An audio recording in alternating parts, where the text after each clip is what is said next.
everyone, my name is Anastasia and welcome to my YouTube channel where we talk about fashion, history, the industry, the trends and more. I'm happy to have you here.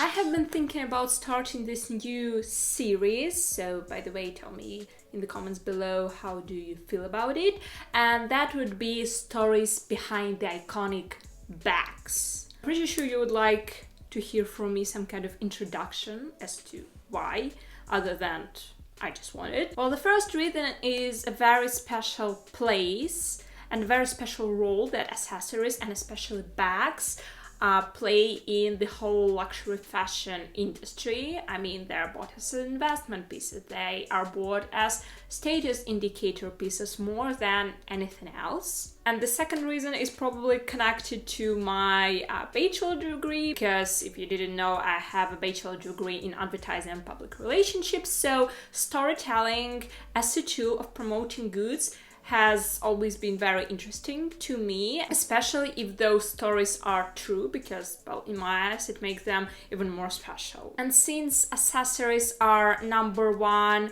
income source for any kind of luxury fashion brand, almost each and every bag has some kind of story. It goes as far as if you go to some big luxury fashion houses web, and you check some of their most popular bags, they would have their own pages with their own stories. And it's a very rare situation when you can find the same for the, let's say, pret-a-porter piece. That basically also tightens up with the fact that bags can be redone and reintroduced from one season to another without changing their styles, because they are in demand and they are popular, and it can't really be said about all of the pret-a-porter collections, because from the basic needs such as coming from spring-summer to fall-winter pieces, collection obviously need to be changed, to the fact that people always want something new. But for some reason, this is not applied fair enough to the bags. Okay, that being said, I cannot really include all of the bags I want to tell you about in one video, because it would be very short and not as informative as I would like it to be. So I thought we would go from one brand to another, and once again, tell me in the comments which brands would you like me to introduce you to via their bags history, because, well, I want to know what you want to hear from me. And the brand we are going to be talking about today, and I'm pretty sure you could have guessed it already, because we are going to be talking about bags, luxury, and of course, the third word in this line should be Hermes. We're going to cover 6 bags that I like the most from Hermes and that are more popular, starting with one and only Kelly bag. Well, Kelly bag was created 20 years earlier than it actually got its fame, to be more exact, in the 1930s, by Robert Dumont, who married Jacqueline Hermes, who is the 4th generation after Thierry Hermes, who founded the brand. And in 1951, after Jacqueline's father, Émile Maurice Hermes' death, Robert became CEO of Hermes. But back to the bag. In the 1930s, he launched basically an updated version of already existing extra large handbag, which initial purpose was to carry horse boots and harnesses, all this bulky stuff. But Robert Dumont made it smaller, suitable for the ladies.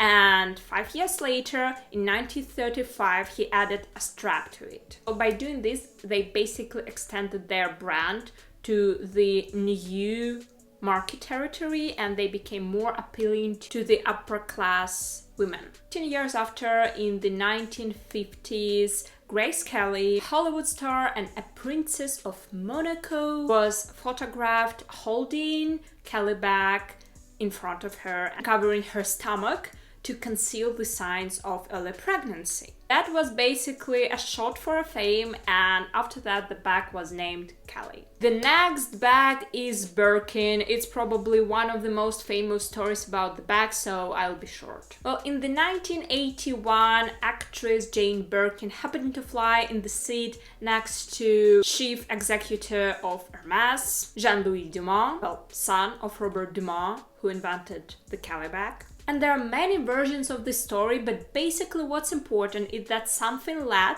to the contents of Jane Birkin's bag being all over the place and all across the floor. Well, regarding to this situation, Dumont suggested her to find a bag, like an actual bag with pockets. And that was met by the signature and almost historic phrase of Jane Birkin, who said something along the line that Hermes launched a bag that would carry all of the women's belongings. She would once and for all give up her signature, oversized baskets, and go on with this bag. Rumor has it they sketched the bag right up there on the flight, and 3 years later, in 1984, it was launched with the name Birkin, after the actress, of course. Hermes even gifted one to her, but she almost never wore it and didn't give up her basket bags, which might actually be the reason of the bag's delayed success. It was neither popular nor considered a status indicator until the 1990s. The next bag is an Evelyn.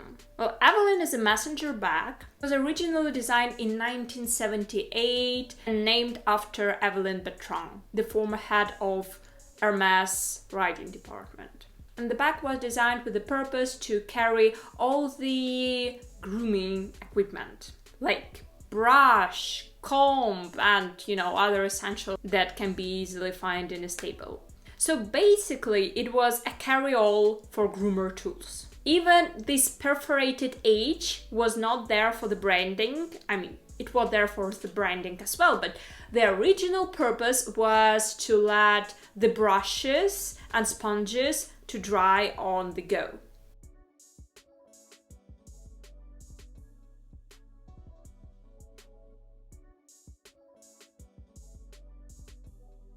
I'm newbie to the YouTube, so you commenting, liking this video, sharing it with your friends, and subscribing to my channel will help me and support me a lot. And if you're interested in seeing more content made by me more frequently, check out my other social media. You will find them all in the info box down below. And other than that, I'll see you next week. Bye-bye.